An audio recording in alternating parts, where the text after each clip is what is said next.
pengadaan barang dan jasa, khususnya pengadaan iklan di Bank BJB dengan nilai pengadaan mencapai 409 miliar, bahwa dari nilai pengadaan sejumlah tersebut diduga 50% lebih, yaitu sekitar 222 miliar itu tidak digunakan sebagaimana mestinya. Artinya dari 222 miliar yang tidak digunakan sebagaimana mestinya untuk pengadaan belanja iklan di BJB itu kemudian mengalir dan dikelola menjadi dana non-budgeter di Bank BJB yang dikelola oleh Korsek BJB. Nah, sejumlah 222 miliar tersebut kemudian diduga mengalir ke sejumlah pihak. Untuk apa saja, kemana saja, itu yang kemudian menjadi basis follow the money yang KPK lakukan.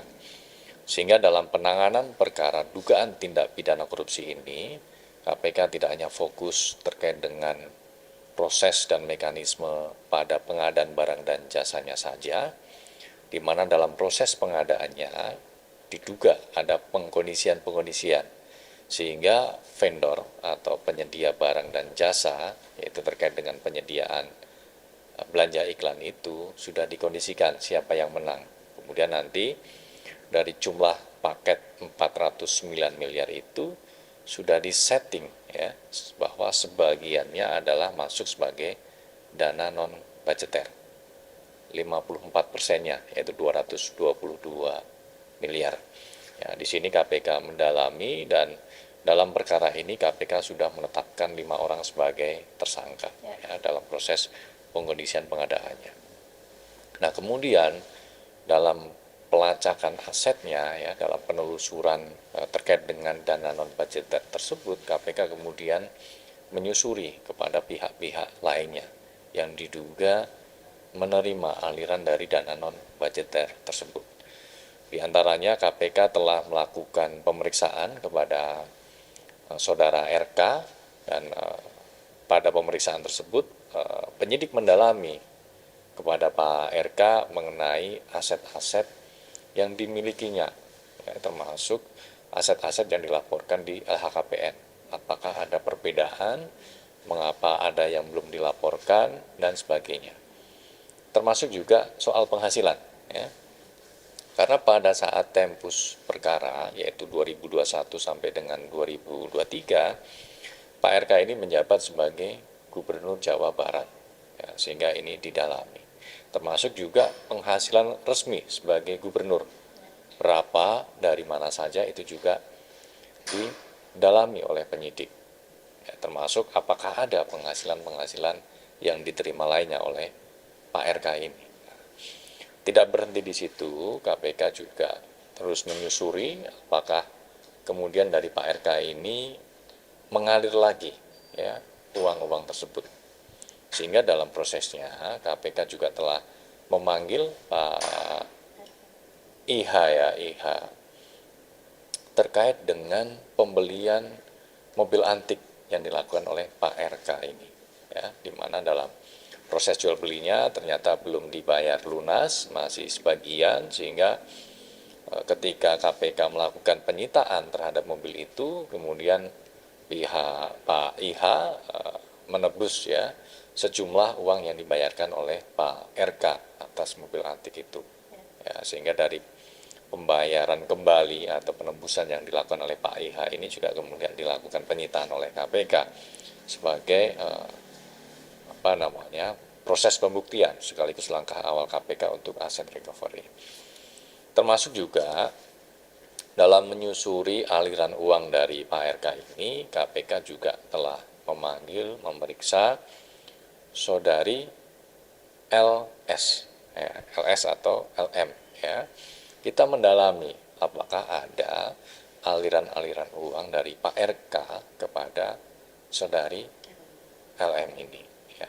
Kalau ada, seperti apa bentuknya, berapa, ya, bagaimana mengalirkannya, dan sebagainya. Itu didalami. Nah, tentunya tidak berhenti di situ, penyidik masih akan terus menelusuri dan menyusuri terkait dengan dana non budgeter senilai 222 miliar ini, dugaan awal di proses penyidikan yang mengalir kepada siapa saja.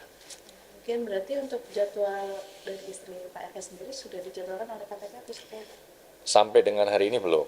Ya, nanti kita lihat perkembangannya, dan tentu dinamika yang berkembang di luar itu juga tentunya tidak mengganggu proses penyidikan di KPK, karena dalam konsep follow the money kita akan ikuti aliran uang itu. Ya. Jika memang nanti ada uang ataupun aset yang diduga diperoleh atau bersumber dari dugaan tindak pidana korupsi ini, maka KPK kemudian punya kewenangan untuk melakukan penyitaan terhadap aset-aset tersebut. Tapi tidak menutup kemungkinan untuk memberikan mungkin keterangan itu sebagai istri ketika waktu itu pada menjabat dan dengan aliran tersebut, Pak? Ya, tentu terbuka kemungkinan untuk KPK kemudian melakukan pemanggilan kepada saudari AT, ya. Nanti kita akan lihat perkembangannya seperti apa, dan penyidik pasti akan mendalami secara menyeluruh, ya, sejak awal, ya, dari proses pengkondisian dalam pengadaan barang dan jasanya, kemudian pengelolaan dana non budgeter di Korsek BJB seperti apa, manajemennya, kemudian diperuntukkan untuk siapa dan apa saja, itu juga kemudian menjadi fokus penyidik untuk mendalami secara menyeluruh. Berarti sejauh ini belum ada nama istrinya? Sampai hari ini belum. Mas, sebelumnya kan sudah sempat panggil sama Mariana yang juga ada uang. Nah, belakangan ini kan juga disebut ada beberapa artis gitu, Mas, orang asing gitu. Apakah mungkin para wanita itu juga akan dipanggil untuk mengurusi aset-aset? Ya. Pemanggilan seseorang dalam proses penyidikan perkara, khususnya terkait dengan perkara PJB ini, tentu berbasis pada informasi ataupun bukti awal yang kemudian menjadi basis penyidik untuk meminta keterangan kepada pihak-pihak yang diduga mengetahui terkait dengan konstruksi perkara maupun terkait dengan aliran-aliran uang tersebut.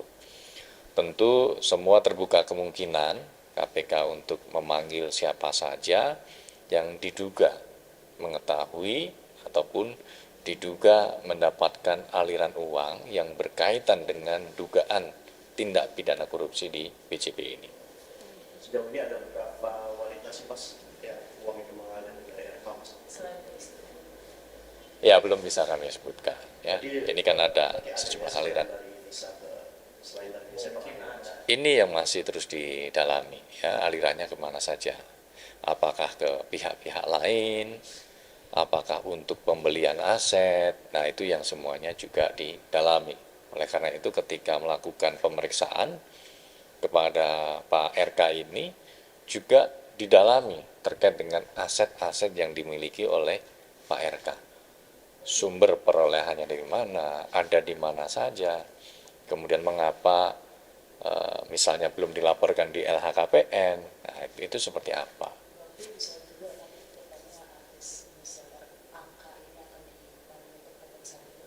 Ya, sementara kita ikuti perkembangan penyidikannya, karena pasti kami akan sampaikan secara berkala, secara transparan terkait dengan progres penegakan hukum tindak pidana korupsi, khususnya dalam perkara pengadaan iklan di PJB ini. Berarti sampai saat ini status Pak RK masih saksi? Saksi, Pak RK masih saksi.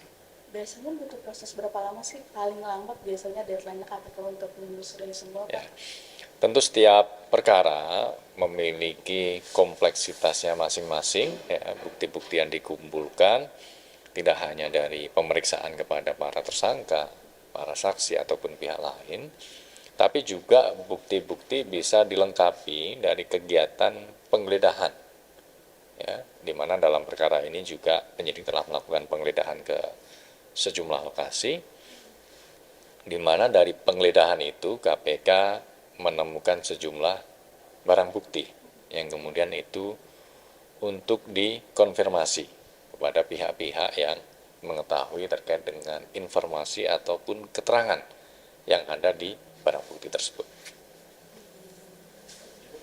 kalau sampai mendalami dari yang perempuan yang AK ini masih belum ya KPK ya Pak? Ya, kita tunggu perkembangannya. Oke. Terima kasih. Oke, ya.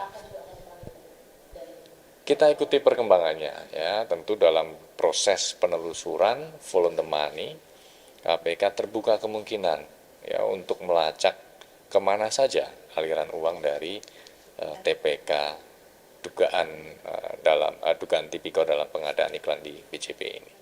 Cari berita selebriti dan lifestyle yang lagi viral. Di sini tempatnya. Yuk subscribe, like, dan share. Oke Zone Woman, educate, empower, and elevate.